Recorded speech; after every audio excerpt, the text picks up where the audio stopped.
À Paris, Berlin, Barcelone, Milan, Amsterdam, une génération entière travaille, paie des loyers exorbitants, mais ne pourra probablement jamais acheter un logement. Les prix des logements ont bondi de plus de 50% en moyenne en Europe depuis 2010, et parfois de plus de 100% dans certains pays comme l'Estonie, la Hongrie ou la Lituanie, où les hausses atteignent 120%. Une question dérangeante se pose, l'Europe est-elle en train de créer une génération locataire, condamnée à la précarité résidentielle, avec des impacts profonds sur la mobilité professionnelle, les choix familiaux et même la stabilité politique et sociale du continent?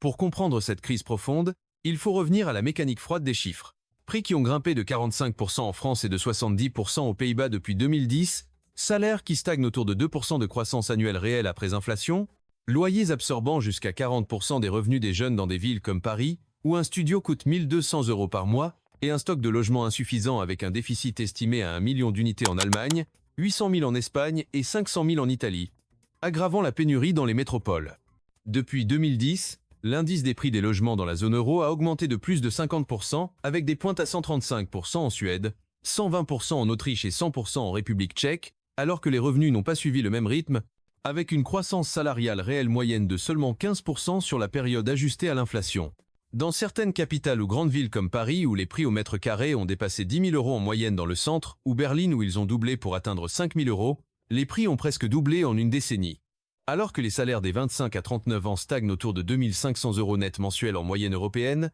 et même moins à 2 000 € en Italie ou en Espagne.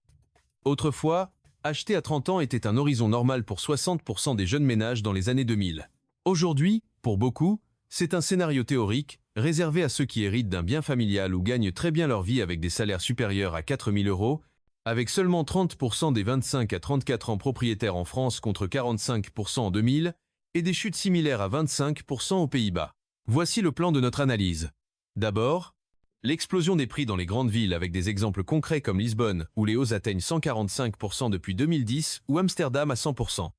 Ensuite, le décrochage salaire sur prix pour les moins de 40 ans, avec des ratios qui ont doublé. Puis, les loyers qui verrouillent l'épargne en absorbant jusqu'à 40% des budgets des jeunes ménages, suivi des politiques publiques en retard comme le plan européen jugé insuffisant par les associations, et enfin, les conséquences sociales et politiques d'une génération locataire, incluant inégalité patrimoniale creusée de 30% et risque de tension sociale en hausse. Entre 2010 et 2025, les prix des logements ont augmenté de 60% dans la zone euro, plus de 70% dans l'Union européenne élargie, avec des variations régionales marquées comme 47% dans les banlieues contre 70% dans les centres urbains, certaines hausses nationales, plus de 100% en Estonie, Hongrie, Lituanie où les prix ont triplé dans les capitales, plus de 60% en Allemagne, Pays-Bas, Portugal avec Lisbonne à 145% et Porto à 120%, autour de 40% en France, mais avec des pics à 75% à Paris et Lyon et 50% à Marseille. Dans de nombreuses capitales comme Amsterdam où les prix au mètre carré ont atteint 5 000 € en moyenne, ou Lisbonne avec une hausse de 145% poussée par le tourisme et les investisseurs étrangers, les prix ont progressé beaucoup plus vite que la moyenne nationale, créant un effet villes inaccessibles, périphéries saturées, où les banlieues voient leur prix grimper de 45% en moyenne européenne, forçant un exode vers des zones rurales où les hausses sont limitées à 20%.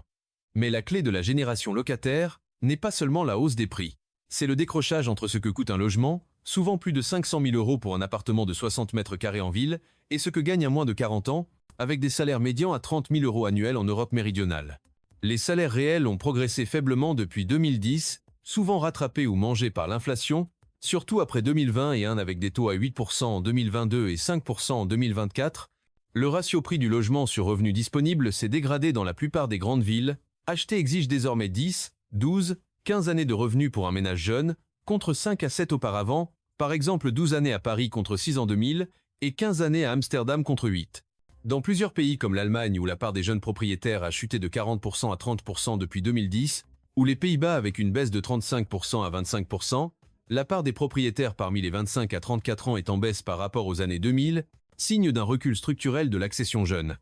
Aggravé par des exigences d'apport à 20% du prix d'achat et des taux d'intérêt à 3% qui alourdissent les mensualités de 20%. Même quand les salaires permettent théoriquement d'acheter, une autre barrière s'impose, le loyer, qui absorbe une part croissante du revenu et bloque l'épargne nécessaire pour un apport de 20%. Dans de nombreuses grandes villes européennes comme Milan où les loyers moyens pour un studio atteignent 1 000 € par mois, ou Barcelone à 800 € avec des hausses de 20% depuis 2020, le loyer absorbe plus de 30% du revenu pour une part importante des ménages, parfois plus de 40% pour les jeunes locataires avec des salaires à 2 000 € net. 29% des ménages en Europe déclarent avoir des difficultés à boucler leur fin de mois, ce qui rend l'épargne quasi impossible pour constituer un apport de 20% exigé par les banques, avec des niveaux d'épargne annuelle moyenne chez les jeunes à seulement 5 000 € en Italie et 4 000 en Espagne. Le poids cumulé loyer plus énergie, plus transport plus alimentation, avec l'énergie en hausse de 30% depuis 2022 et les transports à 150 € mensuels en moyenne urbaine, laisse très peu de marge pour épargner, même avec un emploi stable, menant à un taux d'épargne net de seulement 5% des revenus pour les 25 à 34 ans. Les États ont compris le problème, mais leur réponse arrive tard, et souvent avec une puissance très inférieure à la vague de hausse, comme en Espagne où les encadrements de loyers n'ont réduit les hausses que de 10% depuis leur introduction. L'Union européenne prépare un plan logement présenté comme un tournant par certains acteurs, visant à soutenir la construction de 500 000 unités annuelles à travers l'Europe, les rénovations énergétiques pour 1 million de logements par an afin de respecter les objectifs verts, et le logement abordable avec des fonds de 100 milliards d'euros sur 5 ans, alloués via la Banque européenne d'investissement. Des associations et acteurs du secteur comme l'Union sociale pour l'habitat jugent ce plan déconnecté de l'ampleur de la crise, parlant d'un déficit massif de logements abordables dans plusieurs pays comme 2 millions en France, 1 million en Allemagne et 800 000 en Espagne. Les outils nationaux comme l'encadrement des loyers à Berlin qui a limité les hausses à 5% annuelles depuis 2010 à 9, aide à l'accession comme le prêt à taux zéro en France couvrant jusqu'à 30 000 € pour les primo-accédants, coups de pouce fiscaux comme les déductions pour rénovation en Italie à 50%, n'ont pas empêché la montée des prix, parfois ils l'ont même alimenté, en gonflant la demande de 20% sans augmenter l'offre de 10% nécessaire annuellement pour suivre la démographie et l'urbanisation. Résultat, pour les moins de 40 ans, le statut par défaut devient la location à vie, avec des conséquences bien au-delà de la seule question du toit, incluant des retards dans la formation de famille et une mobilité forcée vers des zones moins dynamiques. Ne pas accéder à la propriété signifie moins de patrimoine à long terme, moins de leviers pour financer des études avec des dettes étudiantes à 20 000 € en moyenne européenne, lancer un projet entrepreneurial où l'apport manque pour 30% des startups jeunes, préparer la retraite avec des pensions moyennes à 1 500 € qui ne couvrent pas les loyers futurs. Les inégalités se creusent entre ceux qui héritent d'un patrimoine immobilier estimé à 200 000 € en moyenne familiale ou d'un apport de 50 000 € et ceux qui n'ont que leur salaire, creusant un écart de richesse de 30% entre générations et de 40% entre classes sociales. De plus en plus de jeunes ménages renoncent à certaines villes comme Amsterdam, où les jeunes partent à 20% par an pour des raisons de coût, s'exilent en périphérie lointaine ou dans d'autres pays comme l'Allemagne vers la Pologne ou la France vers le Portugal, alimentant un exode interne et externe qui vide les centres-villes de 20% de leurs jeunes résidents et impacte l'économie locale de 15%. Retarder ou renoncer à des projets familiaux devient une conséquence directe du coût du logement dans les grandes métropoles, avec un taux de natalité en baisse de 10% lié au logement et à la précarité, menant à un vieillissement accéléré de la population urbaine.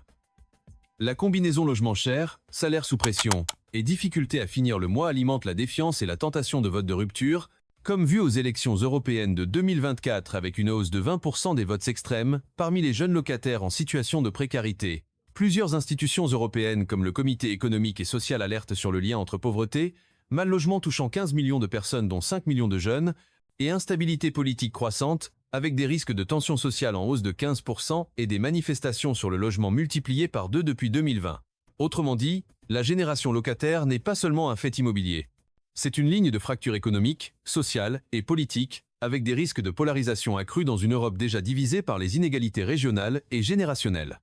Conclusion.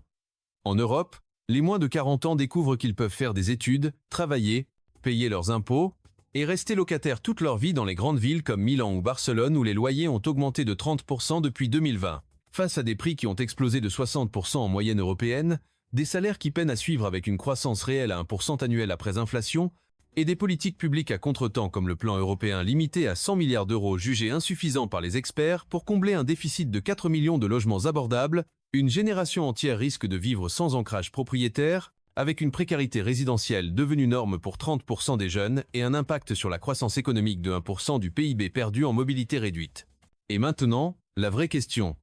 L'Europe acceptera-t-elle durablement cette génération locataire, ou sera-t-elle forcée de changer radicalement ses politiques de logement, d'urbanisme et de finances, avant que les tensions sociales n'explosent en mouvements de masse ou en vote disruptif? Pour suivre cette crise du logement, ses gagnants comme les investisseurs étrangers, ses perdants comme les jeunes urbains, et ses effets sur la vie quotidienne avec des témoignages de précarité, abonnez-vous à Zone d'influence.